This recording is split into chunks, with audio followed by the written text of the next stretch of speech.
Salut à tous, bienvenue sur Manga Décrypte spécial Actu Manga, l'émission qui fait le point sur les infos concernant l'univers des mangas. Alors on va d'abord parler des animés qui vont sortir pour la saison d'hiver, donc dans quelques jours, puis on parlera des choses qui sortiront un peu plus tard dans l'année, et enfin on fera un point spécial, et vous n'aurez qu'à rester jusqu'à la fin de la vidéo pour voir de quoi il s'agit.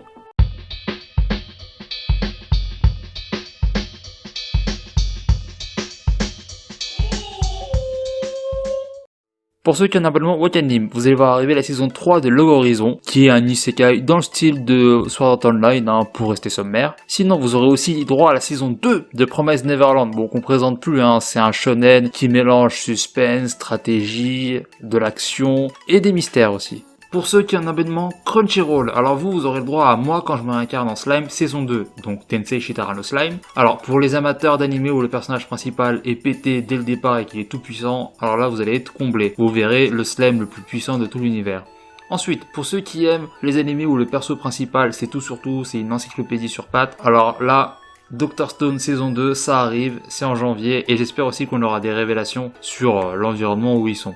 Bref. Pour finir, il y aura aussi la partie 2 de la saison 2 de ReZero. Et là, j'espère vraiment que ça sera pas comme la partie 1 qui m'a extrêmement frustré. J'espère que pour le coup, là, ça va vraiment avancer. Mais bon, ça, on saura tous ensemble en janvier. En parlant de ReZero, justement, on aura aussi le droit à un manga spin-off de ReZero, ReZero Chronicles en fin janvier, qui sera centré sur les jeunes années de Willem from Astra. Vous savez, le vieux monsieur qui était le premier épéiste avant. En plus de ça, on aura aussi un animé sur la 4ème saison de Nanatsu no Taizai, et bon, les fans sont peut-être tristes, mais ça sera la dernière saison prévue, et c'est prévu pour janvier 2021. Bon, passons maintenant aux sorties un peu plus tardives. Alors déjà, on aura le droit au film d'animation Fate Grand Order Camelot en automne 2021. Alors attention, ça sera pas sur Shiro, Rin et compagnie, mais plutôt sur Chaldea et les anomalies temporelles. Ensuite, bon vous savez, en ce moment c'est un peu la grande mode de retoucher à tout ce qui fait notre enfance. Et Shaman King n'échappe pas à la règle puisque 20 ans plus tard, il aura le droit à une réadaptation en printemps 2021. C'est le moment de nostalgie. Ensuite, bon, vous en avez sûrement entendu parler, mais Kimetsu no Yaiba, Demon Slayer, a sorti un film qui est la suite directe de la saison 1. C'est sorti au Japon mais pas en France, une sortie est prévue mais pas de date. Et ça y est, ils ont tout explosé, ils ont fait plus de 24 millions de spectateurs, dépassant ainsi le voyage de Chihiro du studio Ghibli qui détenait le record. Donc voilà, on attend le film impatiemment en France. Bon, c'est sans surprise, je pense que la saison 5 de My Hero Academia est annoncée pour 2021. Et dans pas si longtemps que ça, puisque c'est prévu pour mars 2021. Ensuite, l'anime Gintama de Semi Final sera sorti en hiver 2021, mais attention, c'est une toute petite saison de 2 épisodes qui en réalité vont juste servir à amorcer le film Gintama de Final qui lui sort au cinéma le 8 janvier au Japon. Donc à mon avis, les épisodes sortiront très bientôt pour pas que les Japonais eux soient perdus quand ils iront voir le film. Ensuite, pour ceux qui ont vu le très sympathique animé Tonikaku Kaboi de l'automne dernier, sachez qu'on en entendra parler plus vite que prévu avec un OAV courant 2021.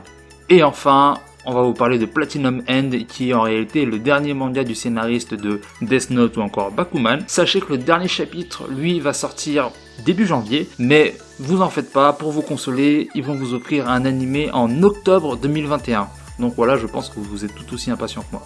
Bon, passons maintenant au focus de cette édition, qui sera consacré en fait à Sony.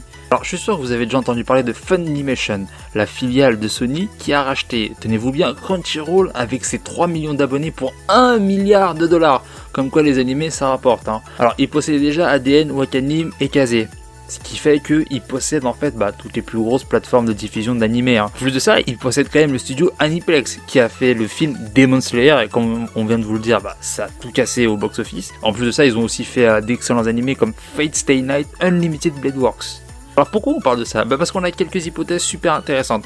Alors je vous dis tout de suite, c'est des hypothèses, rien n'est confirmé. On s'est quand même dit que en fait, Sony pourrait fusionner en fait toutes ces plateformes qu'on vient de citer en une seule et en proposer un abonnement unique.